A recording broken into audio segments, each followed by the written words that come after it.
narakihoreye ariko none ndagira ngo nkiganire nawe.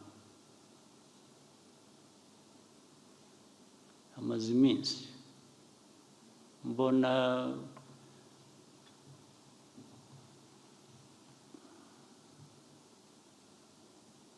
ku mbuga zikoranya amakuru ibintu bijyanye na churches, ibiriziya cyangwa n'amakanisa ibiki. Iminsi mbibona kandi sibwo bwa mbere. Hari ubundi icyo kibazo cyavutse, sinzi niba bamwe mubyibuka, hari abantu basa n'abijijisha ntibagire memore. Ikintu cy'amakanisa ni iki? Murabanza mugahera ku induru ikavuga bafunze amakanisa, babanje ugahera kuvuga ngo ariko ubundi yagiyeho ate amakanisa cyangwa niki ukabona amakanisa mu Rwanda ngo amakanisa bafunze ibihumbi. Amakanisa ibihumbi niki? Mwarwaye iki koko Abanyarwanda? Ariko ngira ngo ni ibibazo byo kuba Abanyafurika dufite ikibazo rwose. Imbaraga twari dukwiye kuba dukoresha gukemura ibibazo bya buri munsi bitureba, biduha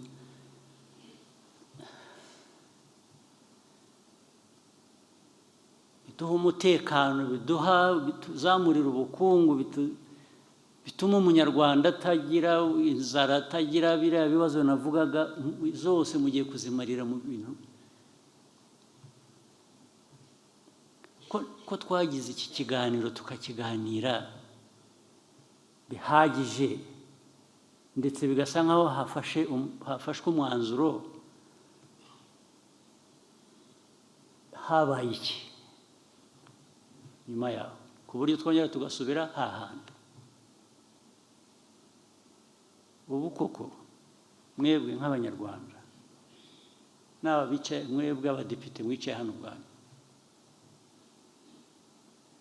ubu hejuru yo kuba umudepite mwumva mufite aho mushingira ku buryo buri wese muri mwe yagira ikanisa mu gikari cye? Ukaba umudepite, ukaba umupasitori, ukagira ikanisa, warangiza erega abantu bakishyura, bakabishyura. N'udafite na wa wundi wabujije ibikorwa byari bikwiye kuba bimuha amafaranga, agomba kwishakamo amafaranga akuzanira akaguha.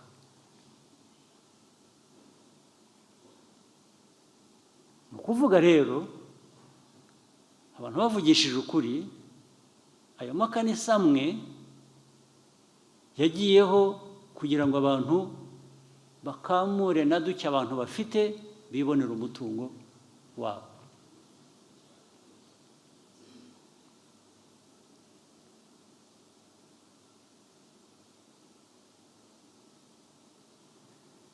Ni indwara ki? Ugahura abo rero bameze batyo, hari n'ubwo ugira uti wenda bifite ishingiro, ariko wenda niko mubyumva sinzi, usibye ko bamwe tutabyemera. Uhuye n'umuntu aravuga ngo urareba nijoro nari ku musozi kanaka, nabonekewe, nahuye n'Imana, navuganye nayo. Waba wahura n'undi akakubwira nawe ukundi Imana ibyo yamubwiye. Wahura n'undi ni umuhanuzi, arahanura ibizaba ejo kuri kanaka no kuri kanaka. Mbere na mbere njyewe mpuye nawe ukambwira ibyo, nabanza kukubaza niba utari umusazi. Ugomba kuba uri umusazi, niho nahera. Icya kabiri, nagusaba ubuhamya, evidence. Ibi ngibi uvuga yuko warayihuye n'Imana, ibyo yagutumye cyangwa yakuntumyeho, nyereka gihamya. Ariko Abanyarwanda mwarapfuye mugera aha ngaha ku buryo umuntu aza akabarindagiza, ari umuntu warindagiye akaza akabarindagiza mugakurikira, ntibibe hamwe ntihabe handi, bikaba ahantu amagana ibihumbi. Igihugu se ubwo kiba kikiriho ko mwashize mutabaho?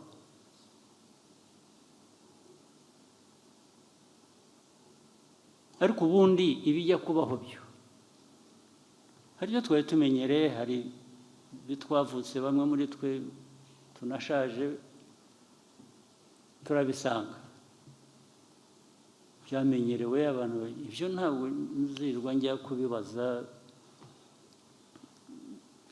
nubwo niyo naba hatari ibyo nemera, nta mpaka najyamo cyangwa nta rubanza najyamo, ndabyihorera bikamera gutyo. Ariko ibindi by'amafuti bidusanga hano, mwebwe abantu bakuze, abantu bazima, abantu mufite ibyo munyuzemo, umuntu akaza akarindagiza igihugu cyose, agafata igihugu akakigira ingwate, namwe mukarindagira mugakurikira. Uwaturuze se ubwo yarakarabye, wa mugani w'Ikinyarwanda.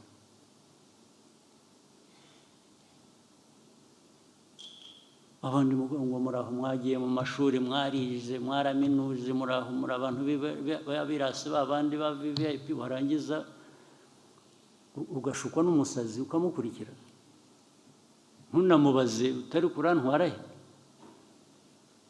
Ariko handi muranabizi, hari n'abo bicaga, hari n'ubwo abantu bica. Rimwe niba mujya mukurikira amakuru simbizi, nko mu bindi bihugu umuntu umera atyo w'umusazi agatwara abantu, akabatwara ahantu abantu benshi magana ngaya, akababwira ibyo bakora, akababuza kurya, akababuza gufata iki, akababuza kugira gute, abantu bagapfa. Murabizi, murabumva, murabikurikira, cyangwa n'ibyo mpimba. Byose nibyo mushaka mwebwe, nibyo mushaka kubamo, ibyo mushaka. Uwo muraha muhagarariye abaturage b'u Rwanda, barabatoye ngo mwarangiza n'ibyo murimo.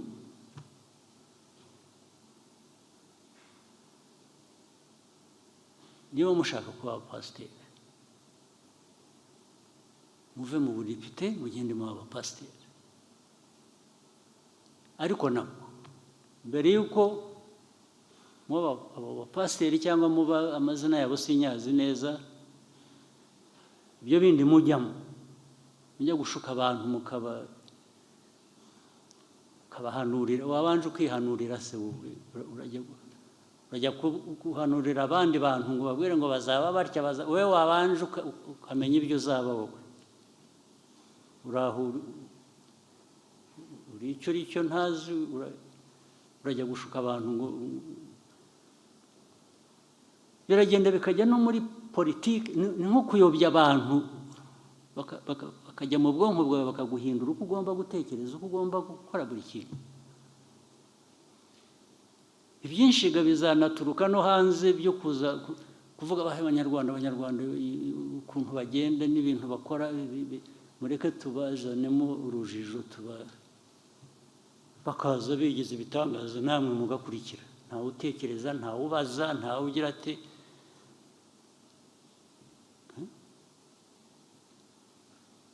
nuje. Hari izindi manza nyinshi ngo abashinzwe ubutabera bamwe barabizi. Hari uburyo bwinshi bwo kwica abantu bagapfa bakaremba, cyangwa ukabambura ibyabo na bike bari bafite bakayobora. Hari abandi baza bakubwira ko bagiye kukugira umukire,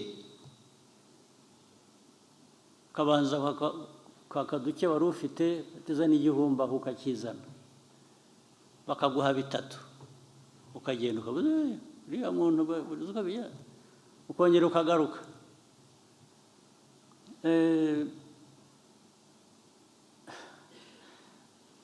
Watanze 1000 wavanyemo bitatu bikajya kurangira bakuvanyemo 20. Ibyo nabyo ntimubizi, ntibibabamo hano, hari utabizi. Ibyo rero byavuye naho bijya no mu madini, bijya no mu nsengero, bijya mu nabyo biba bityo. Ubu abanyarwanda mwararindagiye, mufite icyo kibazo. Ariko ubundi izo nsengero cyangwa ayo madini n'abayayobora n'iki, ubundi ntibifite uko bigomba kujyaho. Niba ari ibintu hari amategeko abigenga, niba byujuje ibyangombwa, ibyo birumvikana. Mwebwe nk'abadepite muzashyireho n'uburyo bw'ibyo byangombwa ni ibiki. Maze rero baragiye ukuntu babarindagiza, umuntu waje akora ikibi ariko yitwikiriye Imana. Wari kuvuga ngo ariko se umuntu uvuga ibintu by'Imana ndamuvugaho, Imana ntinyumva nabi. Ariko uyu muntu uko ari nkawe, nawe uko ari umuntu nkawe, wagiye ahubwo we wagiye kumwemerera guhinduka Imana gute? Ni umuntu nkawe, ntabwo ari Imana. Ibyo avuga n'ibyo akora uba ukwiriye kugira icyo bibazaho.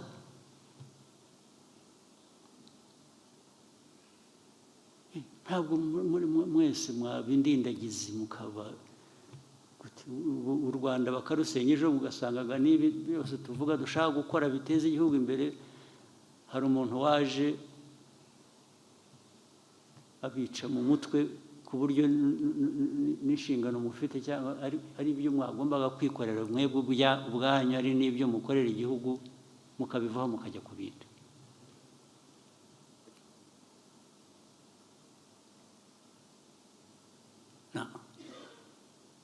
Icya mbere, ibyo byose mvuga hari amategeko ariho, cyangwa se niba ashaka hari biri na ngombwa kuyanoza, hari ibitari biriho muri aya mategeko. Muri hano n'abandi banyarwanda mushyiraho ayo mategeko atugenga tugomba kubahiriza, kugira ngo tutaza kuba abantu bari aho bintuza gusa.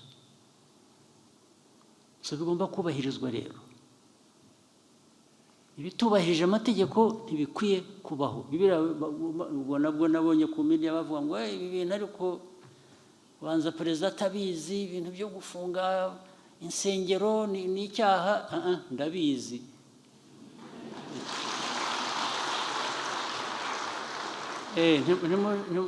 Ntabwo nshaka wumpa ruswa ngo munjyaho mu izina ryiza ngo buriya byabaye ko atabizi, kandi mbizi. Ahubwo sinabishaka na busa. Ibintu by'akajagari aho ariho hose, noneho niyo byaba biri mu madini, ntabyo nshaka, nzabirwanya rwose.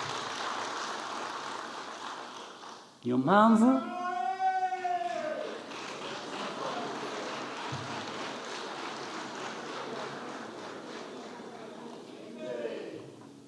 mpamvu mwebwe nk'abadepite n'abandi mufatanyije n'izindi nzego, hajyeho uburyo buyobora abantu mu nzira yumvikana, budafite uwo buhutaza. Iyo mvuga budafite uwo buhutaza, ntabwo mvuga muri abo ngabo babirimo bakora ibyo. Abo bakwiye guhutara.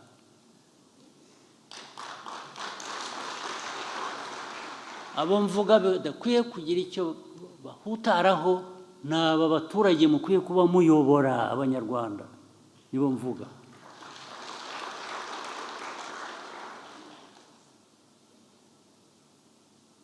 Abanyarwanda mubeshya mubeshya mukabajijisha mukabatwara aho badakwiye kuba bajya, mukabambura na bike batunze, mwebwe mukabigira ibyanyu, bigomba guhagarara byanze bikunze.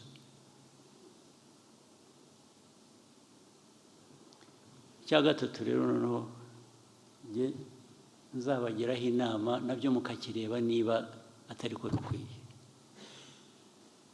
Aba bantu bateka umutwe bakanyura muri ibi by'amadini, makanisa, mu biki, bakambura abantu ibyabo, bagatwara amafaranga, umutungo wabo, biraza gutuma dushyiraho umusoro. Umuntu araza gutunga, umuntu ajye asorera icyo yinjije. Waba wakinjije ku binyoma, wabeshya abantu ukabatwara ibyabo, igihe urwo rubanza rutaracibwa rw'uko ibyo wakoze ari ibinyoma cyangwa iki, bikabanze hajyeho umusoro. Naho gukora bizinesi uyinyujije mu nsengero ngo ntawe ayo wiba abaturage ati nibura tuzayagabana.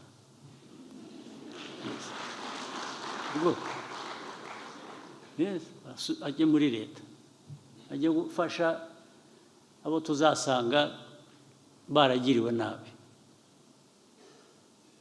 Ako kajagari gacike. Kandi ntaho bihuriye, iyo babivuga barabidramatizing, barabikabya bigasa nkaho leta yafunze insengero, yafunze ibintu byacitse, bikavuga mu isi yose, bigasa nkaho hateye ikintu cyo kwanga kwemera cyangwa cyo kwanga Imana cyangwa cyo kugira mureke kubeshya. Abantu bareke kubeshya, ntaho bihuriye.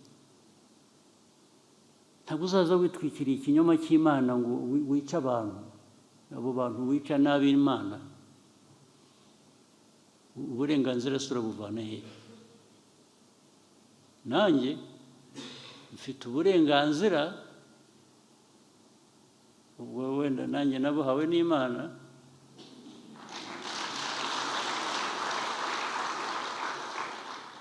bwo kurengera abayo.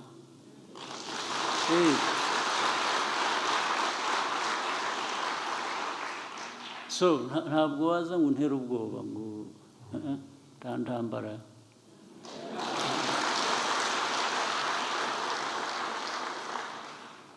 Rwose bigomba guhagarara, ndabibabwira, kandi bihagarare bitaragera kure cyangwa bitere n'ibindi bibazo bitoroshye. Bihagarare. So abari bazi ko ntabizi, ndababwira ngo ndabizi cyane rwose, kandi nsubiremo, bikwiye guhagarara, kagira uburyo binyuramo, kigiye kubakwa, kigiye kubaho, hanyuma no mu nzego za leta, abazikorera, abazirimo, abafite uko bemera, ibyo bakurikiza, babikurikize mu buryo bw'amategeko, batandukanye ibintu, batandukanye kuba minisitiri ukaba n'umupasitori at the same time. Aho ngaho turahitamo kimwe. Ntabwo ari icyaha, ushobora kubiba byombi, ushobora kuba ibintu byose, ariko kugira ngo tutangiza akazi dushinzwe gukorera Abanyarwanda, bigomba kugira uko bitandukana.